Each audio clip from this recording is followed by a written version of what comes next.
Hello everyone. Welcome to the Mechatronics class.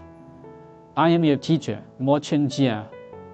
Gear transmission is a common form of industrial power transmission, known for its high transmission efficiency, variable transmission ratios, and the ability to change the direction of power, making it widely used in production and daily life.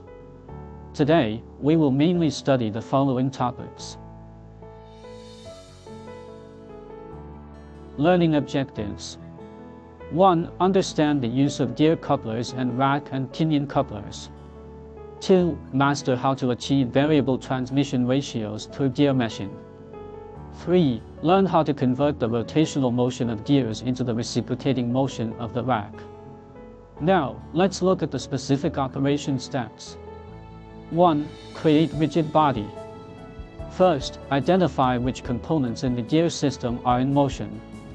Create Gear 1 as a rigid body. Create Gear 2 and Gear 3 together as a rigid body.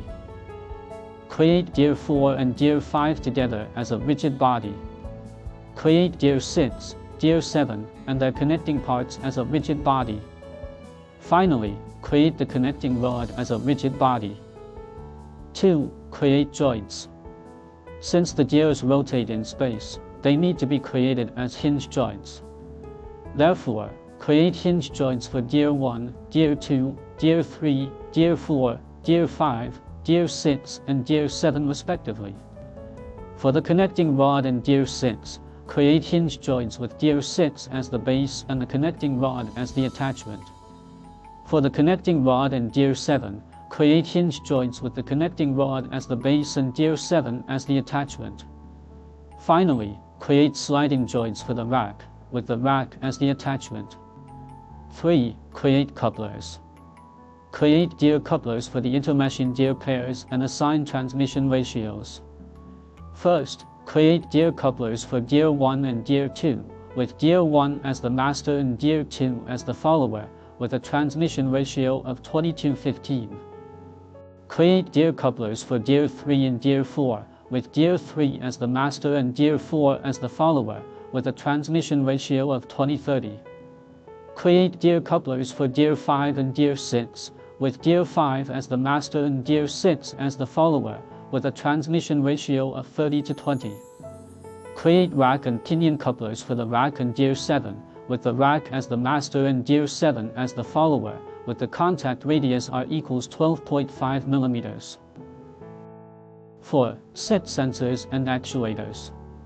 Select Gear 1 from the joints to create a speed control actuator, setting its speed to 90 degrees per second.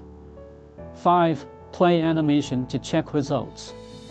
After completing the above steps, click the play button to observe the gear system's motion animation. Ensure that the motion matches the actual movement and confirm that everything is correct to complete the simulation task. We will start with a demonstration of the specific operation steps. The naming of the case model is shown in the diagram. The shaft with the pulley in the first gear are set as a whole, designated as rigid body, Gear 1. Similarly, for subsequent models that move as a single unit, set them as a rigid body. Thus, we get rigid body 1, Gear 1, rigid body 2, Gear 2, rigid body 3, Gear 3, rigid body 4, Gear 4, rigid body 5, Gear 5, as well as the connecting rod and rack, completing the creation of the rigid body. Next, we complete the setup of the joints. We set Gear 1 as a hinge joint, and Gear 2 as a hinge joint as well. Usually, the vectors of the hinge joints for Gear 1 and Gear 2 are set in opposite directions, and so on. We set gears 3 to 5 as hinge joints in sequence. Finally, set the rack as a sliding joint. Then, we create the couplers. Couplers refer to the adhesion relationship between two hinge joints, meaning we create them as gear couplers.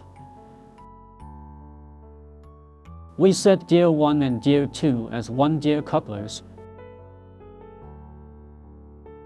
Gear 2 and Gear 3 as another gear couplers, Gear 3 and Gear 4 as another gear couplers,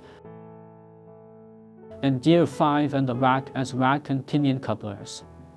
This completes the creation of the couplers, and the setup of the couplers is shown in the figure. The simulation effect of the completed setup is as shown in the figure.